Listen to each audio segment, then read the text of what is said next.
So hey guys, this is Chirag और आज हम बात करने वाले हैं ओस्गुस-क्लेटर डिसीज के बारे में। तो Osgood Schlatter disease was first coined by American orthopaedician Robert B Osgood and the Swiss surgeon Carl Schlatter. Carl Schlatter, ठीक है। तो उससे पहले हमें पता होना चाहिए anatomy of a long bone. ठीक है, हमें क्या पता होना चाहिए? Anatomy of long bone. ठीक है, जनरल एक simple anatomy of long bone. ठीक है, जनरली क्या है? This area is known as, this shaft is known as diaphysis. ठीक है, this area is known as diaphysis and the proximal and the distal end of long bone is known as epiphysis, and the area which involve the both diaphysis and epiphysis, which conjoin the epiphysis and diaphysis, is known as metaphysis, and this is the growth plate। ठीक है, जहां पर secondary ossification centre होता है। ऐसा मतलब क्या है सेकेंडरी ओसिफिकेशन सेंटर का मतलब क्या?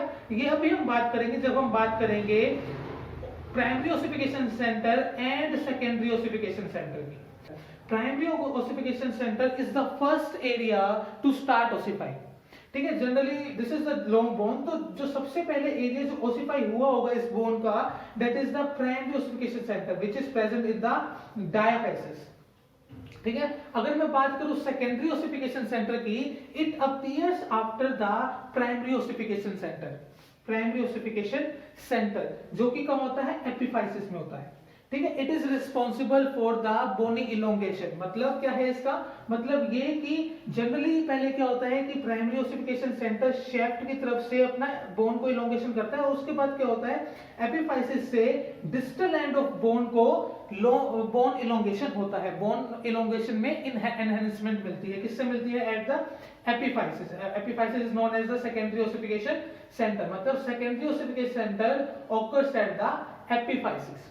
ठीक है, इतना में कोई प्रॉब्लम नहीं होगी। तो एक चीज अगर आपने नोटिस की हो कि शेफ्ट एक है बट डिस्टल एंड जो है बोन के वो दो हैं। तो जनरली जो प्राइमरी ओसिफिकेशन सेंटर होता है एक लॉन्ग बोन के अंदर, that is the one primary ossification centre, but there are two secondary ossification centre present in the bone. ठीक है, that is the two epiphysis. ठीक है, इतना समझ आ गया। जो प्राइमरी ओसिफिकेशन सेंटर है वो क्या है? It starts at the prenatal stage, but secondary ossification center starts at the बिल्कुल सही postnatal stage। ठीक है, postnatal stage and adolescent period। ठीक है, it generally जो primary ossification center होता है वो generally prenatal stage to 0 मतलब 4 years तक ये रिस्पॉन्सिबल होता है आउटग्रोथ ऑफ द बोन के लिए। ठीक है, but secondary ossification centre outgrowth of bone नहीं, मतलब मेरा है कि इलोंगेशन ऑफ द बोन के लिए। एंड सेकेंडरी ओसिफिकेशन सेंटर जो होता है वो 4 to जितना बोन एनहेंसमेंट हो सकता है, इलोंगेशन हो सकता है, उसके लिए। तो हम देख चुके हैं एग्जांपल एक टिपिकल लॉन्ग बोन का। तो अब हम बात करेंगे टीबिया की। ठीक है, टीबिया में हमने जैसे कि हम बात करेंगे दिस इज डायफाइसिस, ऊपर वाला जो होता है वो क्या होता है? एपिफाइसिस होता है, and this is the growth plate और एपिफाइसियल ग्रोथ प्लेट, जिसको हम क्या बोलते हैं? फाइसिस भी बोलते हैं। ठीक है, and this is tibial tubercle. तो मैं आपको एक बात बता दूं कि टिबियल ट्यूबरकल शुरू से एक बोनी ट्यूबरोसिटी नहीं होता। ठीक है, इट इज फर्स्टली कार्टिलेजिनियस। ठीक है, जब बिलो द एज ऑफ 11 होता है कोई बच्चा, तो उसको हम क्या बोलते हैं? The tibial tuberosity is cartilaginous. ठीक है, then the apophysis form. Apophysis is nothing but the bony developmental outgrowth which arises from the secondary ossification center and serve as the site of attachment of tendon or ligament। ठीक है, उसको हम क्या बोलते हैं? Apophysis बोलते हैं। ठीक है, अब क्या होता है? ये होता है 11 to 14 years ऑफ चिल्ड्रन में। ठीक है, एपोफाइसिस फॉर्म होती है। ठीक है, year 14 to 18 years of patient में एपिफाइसिस फॉर्म होती है, जहां पे क्या होता है? जो एपोफाइसिस बनेगी, मतलब जो आगे जाके टिबियल ट्यूबरकल बनेगा, जो कि बोनी ट्यूबरकल बनेगा, वो जो एपोफाइसिस होती है वो एपिफाइसिस के साथ फ्यूज कर जाती है। एपिफाइसिस जो होती है वो एपोफाइसिस के साथ फ्यूज कर जाती है। एंड 18 इयर्स के बाद क्या होता है? 18 इयर्स में क्या हो जाता है कि जो एपोफाइसिस और एपिफाइसिस जो साथ में फ्यूज हुए थे वो रेस्ट ऑफ द बोन के साथ फ्यूज कर जाते हैं। तो अब हम बात कर रहे थे एपोफाइसिस स्टेज की कि ऑस्टियोस्केलेटल डिसीज जो होती है वो सबसे ज्यादा कॉमन होती है उस एज के पेशेंट में, मतलब 11 टू 14 इयर्स ऑफ के पेशेंट में, ठीक है। तो इस टाइम पर क्या होता है, जो एपिफाइसिस होता है ना, ये जो टुब्रोसिटी होती है इट इज जनरली कार्टिलेजिनियस, ठीक है। Cartilage is not strong as bone, ये तो हमें अच्छे से पता है। तो जब ट्रैक्टिव फोर्स लगते हैं, जब ट्रैक्शन एक फोर्स लगता है from the quadriceps tendon that is the patellar ligament, तो cartilage is not enough to resist the traction of patellar ligament. उस टाइम क्या होगा, जब ये रिपीटेटिव एक्टिविटी होगी इन रनर्स या फिर जंपर जो होते हैं या फिर जिम्नास्टिक्स जो खेलते हैं, उनका क्या होता है, एक रिपीटेटिव एक्टिविटी चलती रहती है पटेलर लिगामेंट की, जो कि क्या कर देती है, एक रेपरेटिव स्ट्रेन बना देती है या फिर रेपरेटिव स्ट्रेन लेके आ जाती है इन द एपोफाइसिस, ठीक है। एक तो ट्रैक्शन लग ही रहा था, प्लस में रेपरेटिव स्ट्रेनिंग की वजह से इन्फ्लेमेशन भी हो गया, इसलिए इसको हम बोलते हैं ट्रैक्शन एपोफाइसाइटिस। इसलिए हम इसको क्या बोलते हैं, ट्रैक्शन एपोफाइसाइटिस, ठीक है। और ये हो किसकी वजह से रहा था, ये हो रहा था एक्सटेंशन मैकेनिज्म की वजह से, that is the repetitive use of quadriceps, ठीक है। क्योंकि हम अगर रिपीटेटिव यूज ऑफ क्वाड्रिसेप्स कर रहे हैं इसी वजह से, तो क्या हो रहा है कि एक ट्रैक्शनल फोर्स लग रहा है ऑन द एपोफाइसिस, ठीक है। एक और चीज यहां पर क्या होता है, मैंने आपको ये बताया था कि एक रिपीटेटिव फोर्स लग रहा है फ्रॉम द पटेलर टेंडन, तो क्या कर रहा है, वो ऊपर की तरफ खींच रहा है। तो इस टाइम पे क्या होता है, दिस इज फाइसिस, जैसा कि मैंने आपको बताया था, दिस इज क्या है, फाइसिस और द ग्रोथ प्लेट, है ना। तो ग्रोथ प्लेट जो होता है या फिर फाइसिस जो होता है is the weakest point of the musculotendinous bony attachment, ठीक है। इसलिए ये बहुत जल्दी रेपरेटिव स्ट्रेनिंग में चला जाता है, रिपीटेटिव स्ट्रेनिंग में चला जाता है और क्या कर देता है, एक ट्रैक्शन एपोफाइसिस को और एनहेंस कर देता है, ठीक है। इतना हमें अच्छे से समझ आ गया होगा। अब जो फोर्स लग रहा है ऑफ द क्वाड्रिसेप्स टेंडन, जो ट्रैक्शनल फोर्स लग रहा है of the quadriceps tendon to the tibial tuberosity, इससे क्या होगा कि टिबियल टुब्रोसिटी को वो पुल करेगा अपनी तरफ, ठीक है। अगर पुल करेगा अपनी तरफ तो उस टाइम पर क्या होगा, उस टाइम पर दो मेन चीजें होंगी, that is the avulsion of patellar ligament and the apophysitis of tibial tubercle, ठीक है। एंड इन सिवियर केसेस जो कि रिपीटेटिव एक्टिविटी करते रहता है, उस टाइम पर क्या होता है कि ये जो एपोफाइसिस होती है ना, वो ही बाहर आ जाती है, ठीक है, जिसको हम क्या बोलते हैं, एवल्जन फ्रैक्चर, ठीक है। मैंने आप एक बार दोबारा रिपीट कर देता हूं कि मोस्ट ऑफ टाइम क्या होता है कि रिपीटेटिव जो कॉन्ट्रैक्शन होता है क्वाड्रिसेप्स की तरफ से लगा रहता है, ठीक है। अगर रिपीटेटिव कॉन्ट्रैक्शन लगा रहेगा ऑन द टिबियल टुब्रोसिटी, तो एक टाइम ऐसे आएगा जब पटेलर टेंडन इतना स्ट्रांगली कॉन्ट्रैक्ट करेगा कि जो टिबियल टुब्रोसिटी जो एपोफाइसिस है वो ही पुल अवे हो जाएगी, ठीक है, वो ही ऊपर चली जाएगी। एंड यहां पर क्या होता है कि एक स्ट्रेस मैकेनिज्म वर्क करता है, जहां पर क्या होता है कि एक बोन डेवलप कर जाती है because of the stress fracture ना, क्योंकि क्या हो रहा है, ये स्ट्रेस फ्रैक्चर हो रहा है, स्ट्रेस फ्रैक्चर मैं ये बताऊंगा अभी कैसे हो रहा है। तो because of the stress fracture यहां पर क्या होता है, एक बोनी ट्यूब्रोसिटी जनरेट कर जाती है, जो कि क्या करता है, अब आप नॉर्मली देखोगे किसी पेशेंट के अंदर तो उसके घुटने में एक बम्प सा दिखेगा, दिस इज नॉर्मल, एंड उसके बाद एक बम्प सा दिखेगा, and this bump is because of the avulsion fracture. अब जनरली एक और पॉइंट की बात कि जनरल मैंने आपको अभी बताया था कि फाइसिस जो होता है इज द वीकेस्ट पॉइंट। अगर फाइसिस एक वीकेस्ट पॉइंट है तो उस टाइम पर मैं आपको एक और चीज बताना चाहता हूं कि फाइसिस अगर वीकेस्ट पॉइंट है तो देयर आर 3 जोन, ठीक है। जो ग्रोथ प्लेट के अंदर एक 3 जोन होते हैं, proximal zone, middle zone and the distal zone, ठीक है। प्रोक्सिमल जोन में जनरल शॉर्ट सेल्स कॉलम होते हैं, शॉर्ट कॉलम सेल्स होते हैं, ठीक है। एंड जो मिडल जोन होता है उसके अंदर फाइब्रोकार्टिलेजिनियस हाई टेंसाइल स्ट्रेंथ वाले फाइबर्स होते हैं, एंड डिस्टल जोन के अंदर फाइब्रस टिश्यूज होते हैं। तो अगर एपोफाइजियल या एपिफाइजियल फ्रैक्चर हो जाता है तो उस टाइम पर प्रोक्सिमल जोन बिल्कुल अलग हो जाता है middle zone and distal zone से, ठीक है। तो ये भी इंड्यूस करता है स्ट्रेस फ्रैक्चर को, जो कि क्या करता है, एक प्रोमिनेंट ट्यूबरोसिटी बना देता है अंडरलाइंग द टिबियल ट्यूबरोसिटी, जो कि ऐसा लगता है कि एक बम्प सा क्रिएट हो जाता है, जो कि एक टिपिकल फाइंडिंग होती है ऑस्कुलस्केलेटल डिसीज के पेशेंट के अंदर। ठीक है, अब हम बात करेंगे जनरल रिस्क फैक्टर्स की। रिस्क फैक्टर्स में जनरली मेल जो होते हैं वो ज्यादा प्रोन होते हैं ऑस्कुलस्केलेटल डिसीज में, बट अब ये जो है, ये जो रेशियो है from the female, that is the 3:1, वो कम होता जा रहा है, because female are actively participating in every field. ठीक है, जो भी प्लेइंग फील्ड है, चाहे जिम्नास्टिक लगा लो या फिर रनिंग या फिर जंपिंग, सब में फीमेल्स का एक्टिवली कंट्रीब्यूशन हो रहा है। तो ये जो रेशियो है वो चेंज होकर 2:1 या फिर जल्दी 1:1 भी हो सकता है। ठीक है, firstly is the male are more prone, and second one is the skeletally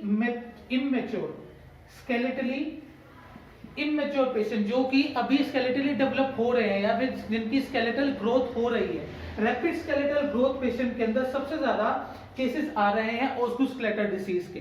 तो अब हम बात करते हैं थर्ड रिस्क फैक्टर्स की। थर्ड रिस्क फैक्टर, क्योंकि मोस्ट ऑफ स्टडीज मानते भी हैं, मोस्ट ऑफ स्टडीज नहीं भी मानते, that is the patella alta and patella baja. Patella alta and बाजा, इसमें यह माना जाता है कि most of the stretching of patellar ligament और the shortening of patellar ligament, जो स्ट्रेस होता है वो सबसे ज्यादा कहां आता है, टिबियल ट्यूबरोसिटी पे आता है। तो it can cause the inflammation or the avulsion injury or microavulsion injury, repetitive or multiple microavulsion injury at the tibial tuberosity or the patellar ligament। ठीक है, तो थर्ड हो गया पटेला एल्टा एंड पटेला बाजा। ठीक है, फोर्थ इज द, एक बार मैं इसको रब कर देता हूं, फोर्थ है is the pronated foot, and the next risk factor is the pronated foot, that is the pronated foot. अब ये कैसे होगा, जनरली आप ये मान लीजिए कि ये पेल्विस है, ये फीमर, ये tibia and this is foot. ठीक है, अगर प्रोनेटेड फुट हो रहा है तो उस टाइम पर क्या होता है कि इंटरनली रोटेटेड टीबिया हो जाता है, इंटरनली रोटेटेड क्या हो जाता है, फीमर हो जाता है, जो कि क्या होता है, शेयरिंग स्ट्रेस इंक्रीज कर देता है एट द टिबियल ट्यूबरकल। अगर टिबियल ट्यूबरकल पे अगर शेयरिंग स्ट्रेस इंक्रीज हो जाएगा तो क्या हो जाएगा, रेपिटेटिव स्ट्रेनिंग होने के चांसेस जो होते हैं वो इंक्रीज हो जाते हैं। अगर इंक्रीज हो जाएंगे तो this could lead to Osgood Schlatter disease. ठीक है, एंड एक और स्टडीज में ये मिला है कि अगर subtalar joint axis more than 42 है तो this could lead to increase tibial torsion, और अगर इंक्रीज टिबियल टोर्जन है एंड शेडिंग इफेक्ट अगर इंक्रीज हो जाएगा तो उस टाइम पर क्या होगा, अगेन ऑस्कुलस्केलेटल डिसीज के चांसेस जो होंगे वो इंक्रीज हो जाएंगे। ठीक है, तो ये सब चीजें हमें रिस्क फैक्टर्स में पता होनी चाहिए। एंड एक और चीज मैंने आपको बताया था कि मेल का रेशियो जो है वो 3:1 है। ठीक है, बट एक और चीज है इसमें कि जो मेल होते हैं जनरली 12 to 15 इयर्स की एज में ज्यादा अफेक्टेड होते हैं, बट इन द सेम अगर फीमेल की बात करेंगे 9 to 13 इयर्स या फिर 9 to 12 इयर्स की जो फीमेल पेशेंट ज्यादा अफेक्टेड रहती हैं इसमें ऑस्कुलस्केलेटल डिसीज में। ठीक है, अब होता है जनरल क्लिनिकल प्रेजेंटेशन, और अब हम बात करेंगे क्लिनिकल प्रेजेंटेशन ऑफ ऑस्कुलस्केलेटल डिसीज। तो अब हम बात करेंगे क्लिनिकल प्रेजेंटेशन की। तो क्लिनिकल प्रेजेंटेशन में सबसे पहले आता है ऑनसेट। ठीक है, ऑनसेट इज जनरली ग्रेजुअल। ठीक है, onset is generally gradual with the specific mechanism of injury. ठीक है, with the specific mechanism of injury, with the specific mechanism of injury. And pain जो रहता है ना वो जनरली प्रोग्रेसिव रहता है। ठीक है, पेन जनरली क्या रहता है, प्रोग्रेसिव रहता है। अगर फॉर एग्जांपल अगर आपको कोई चीज हिट करती है उस पॉइंट पे, टिबियल ट्यूबरोसिटी पे, तो उस टाइम पे एक्सेसिव पेन होता है। ठीक है, एंड बट वो जो होता है वो रेस्ट के टाइम पे बिल्कुल ठीक भी हो जाता है। ठीक है, जनरली प्रोग्रेसिव पेन होता है, मतलब अगर मैं जितनी एक्टिविटी करूंगा, बिकॉज उस टाइम पे क्या होगा, एक्सटेंशन मैकेनिज्म उतना ज्यादा एक्टिव होगा, बिकॉज क्वाड्रिसेप्स की एक्टिविटी इंक्रीज हो जाएगी, तो उस टाइम पर क्या होता है, पेन इंक्रीज हो जाता है, बट वो रेस्ट के साथ ठीक भी हो जाता है। ठीक है, ये चीज हमें ध्यान रखनी है कि रेस्ट के साथ ठीक भी हो जाता है। ठीक है, अगर हम बात करेंगे मैकेनिज्म की, तो मैकेनिज्म इज जनरली कि stress placed on the growth plate, stress placed on the growth plate, एक हो सकता है because of the forceful contraction और the passive tension by the extensor mechanism. ठीक है, इतना मुझे समझाने की जरूरत नहीं, आपको अच्छे समझ आ गया होगा। इंस्पेक्शन मतलब आप देख क्या सकते हो उसके अंदर। तो जनरली क्या होता है, स्वेलिंग होती है टिबियल ट्यूबरोसिटी पे, स्वेलिंग रहती है टिबियल ट्यूबरोसिटी प्लस में डिफॉर्मिटी भी दिख सकती है at the tibial tuberosity. Palpation के टाइम पे क्या होगा, tenderness is was present, tenderness present हो सकता है, टेंडरनेस मस्ट बी प्रेजेंट, ठीक है। प्लस में क्या होगा कि crepitus over the tibial tuberosity, crepitus over the tibial tuberosity and patellar tendon. जब मैं पेन कैरेक्टरिस्टिक की बात करूंगा तो radiating up to the distal 1/3 of the proximal tibia, distal 1/3 of the proximal tibia में रेडिएट करता रहेगा। और पेन कैरेक्टरिस्टिक मैंने आपको पहले ही बताया था कि pain will be progressive and rest के टाइम पे वो जो प्रोग्रेसिव पेन है वो बिल्कुल ठीक भी हो जाएगा। ठीक है। एक और जनरल बात मैं आपको एक और चीज बताना चाहता हूँ कि अगर एक इंडिविजुअल अफेक्टेड है ऑस्गोस्क्लेटर डिजीज है तो इट कुड टेक हिम और हर 3.2 मंथ, जबकि वो बिल्कुल कोई एक्टिविटी नहीं कर पाएगा। ठीक है। 3.2 मंथ तक कोई भी एक्टिविटी नहीं एंड 7.3 मंथ्स तक ओनली लिमिटेड एक्टिविटी तक परफॉर्म कर सकता है वो। ठीक है। Only limited activity. ठीक है। ये चीज हमें ध्यान रखनी है। अगर मसल एंड जॉइंट असेसमेंट की बात करेंगे तो जनरली हम बात करेंगे पैसिव रेंज ऑफ मोशन की, एक्टिव रेंज ऑफ मोशन की एंड एमएमटी की। ठीक है। अगर एक्टिव रेंज ऑफ मोशन की अगर मैं बात करूंगा तो जनरल में जब एक्सटेंशन कर रहे होते हैं तो उस टाइम पर पेन आएगा। जनरली एक्सटेंशन जब मैं करूंगा तो उस टाइम पर पेन आएगा। ठीक है। अगर मोस्ट फ्लेक्शन कर रहे होंगे या फिर सबसे ज्यादा जब फ्लेक्शन की जो एंड रेंज होती है वहां पर, या फिर एक्सटेंशन की जो सबसे जो इनिशियल स्टेज होती है वहां पर भी सबसे ज्यादा क्या होगा, पेन आएगा। और ये चीज मैं आपको सिर्फ एक हिंट देता हूं और आप बता सकते हो मुझे कि ऐसा क्यों होता है। स्क्रू होम मैकेनिज्म की वजह से। अब आप मुझे बताओगे कि ऐसा क्यों होता है। ठीक है। In comment section. ठीक है। अगर मैं बात कर रहा हूं active range of motion, passive range of motion में भी टिबियल ट्यूबरोसिटी में पेन रहता है। ठीक है। अगर मैं पैसिव रेंज ऑफ मोशन कर रहा हूं, बस अगर रेस्ट है, बिल्कुल कुछ भी नहीं कर रहे हैं हम, तो उस टाइम पर बिल्कुल ठीक होता है टिबियल ट्यूबरोसिटी, मतलब कोई पेन नहीं होता। अगर पैसिव रेंज ऑफ मोशन में अगर टिबियल ट्यूबरोसिटी में पेन रह सकता है। ठीक है। अगर एमएमटी की बात करेंगे तो क्वाड्स की वीकनेस कुड बी प्रेजेंट। ठीक है। और अगर हम बात कर रहे हैं वेस्कुलर स्वेलिंग की, there is no vascular swelling. ठीक है। अब हमने बात की क्लिनिकल प्रेजेंटेशन की, तो आगे वाली वीडियो में हम बात करेंगे its diagnosis, differential diagnosis and the key point behind the osteoskeletal disease.